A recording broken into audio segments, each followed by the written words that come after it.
जय महालक्ष्मी माँ। नमस्कार दोस्तों, आप सभी का आपके अपने यूट्यूब चैनल आसान राह में हार्दिक स्वागत है।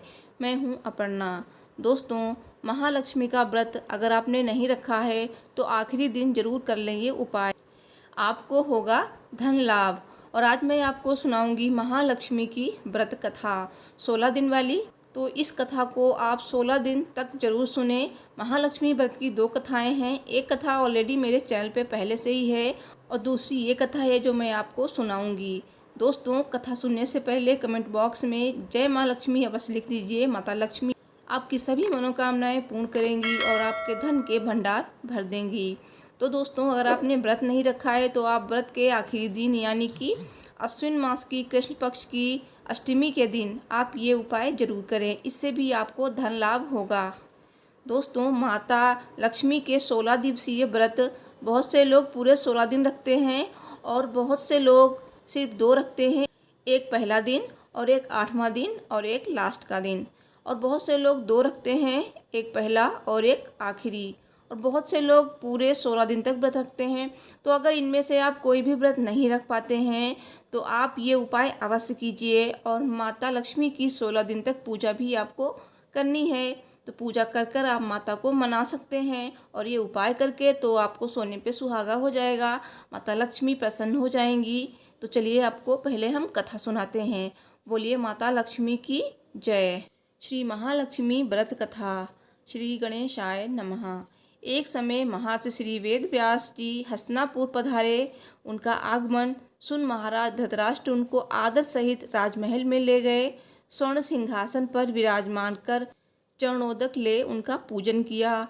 श्री व्यास जी से माता कुंती तथा गांधारी ने हाथ जोड़कर प्रश्न किया, हे महामुने, आप त्रिकालदर्शी हैं, अतः आपसे हमारी प्रार्थना है कि आप हमको कोई ऐसा सरल व्रत तथा पूजन बताएं जिससे हमारा राज्य, लक्ष्मी, सुख, संपत्ति, पुत्र पौत्रादि व परिवार सुखी हो।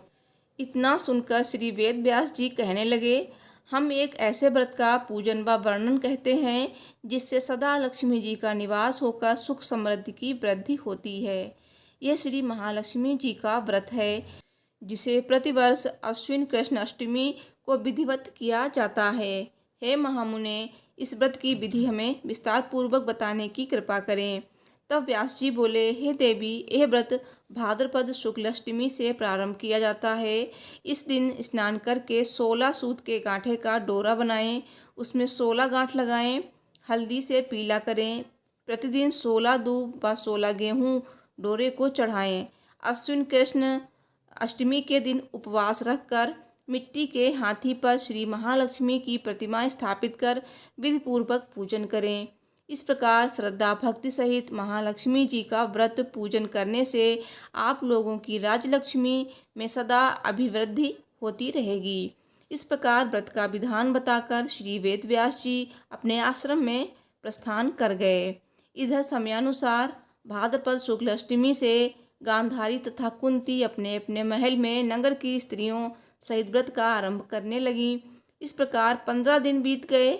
16वें दिन अश्विन कृष्ण अष्टमी के दिन गांधारी ने नगर की सभी प्रतिष्ठित महिलाओं को पूजन के लिए अपने महल में बुलवा लिया। माता कुंती के यहाँ कोई भी महिला पूजन के लिए नहीं आई। साथ ही माता कुंती को भी गांधारी ने नहीं बुलाया। ऐसा करने से माता कुंती ने अपना बड़ा अपमान समझा। उन्होंने पूजन की कोई तैयारी नहीं की एवं उदास होकर बैठ गईं। जब 5 पांडव युधिष्ठिर, अर्जुन, भीम, नकुल और सहदेव महल में आए तो कुंती को उदास देखकर पूछा, हे माता, आप इस प्रकार उदास क्यों हैं? आपने पूजन की तैयारी क्यों नहीं की? तब माता कुंती ने कहा, हे पुत्र, आज महालक्ष्मी के व्रत का उत्सव गांधारी के महल में मनाया जा रहा है। उन्होंने नगर की समस्त महिलाओं को बुला लिया और उसके 100 पुत्रों ने मिट्टी का एक विशाल हाथी बनाया, जिस कारण सभी महिलाएं उस बड़े हाथी का पूजन करने के लिए गांधारी के यहाँ चली गईं, लेकिन मेरे यहाँ नहीं आईं। यह सुनकर अर्जुन ने कहा, हे माता, आप पूजन की तैयारी करें और नगर में बुलावा लगवा दें कि हमारे यहाँ स्वर्ग के ऐरावत हाथी की पूजा होगी। इधर माता कुंती ने नगर में ढिंढोरा पिटवा दिया और पूजा की विशाल तैयारी होने लगी।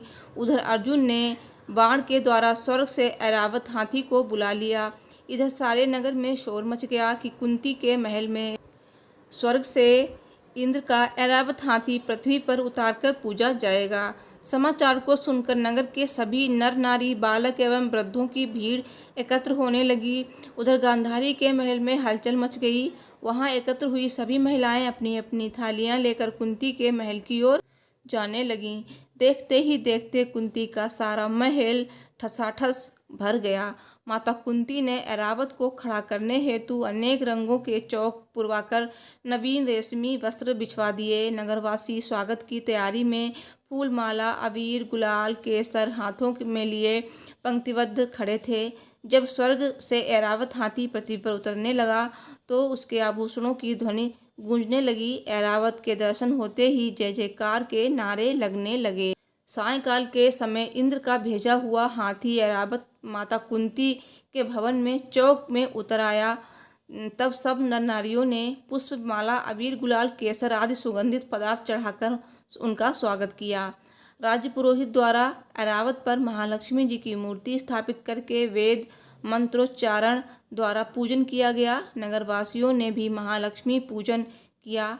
फिर अनेक प्रकार के पकवान लेकर ऐरावत को खिलाया और यमुना का जल उसे पिलाया गया।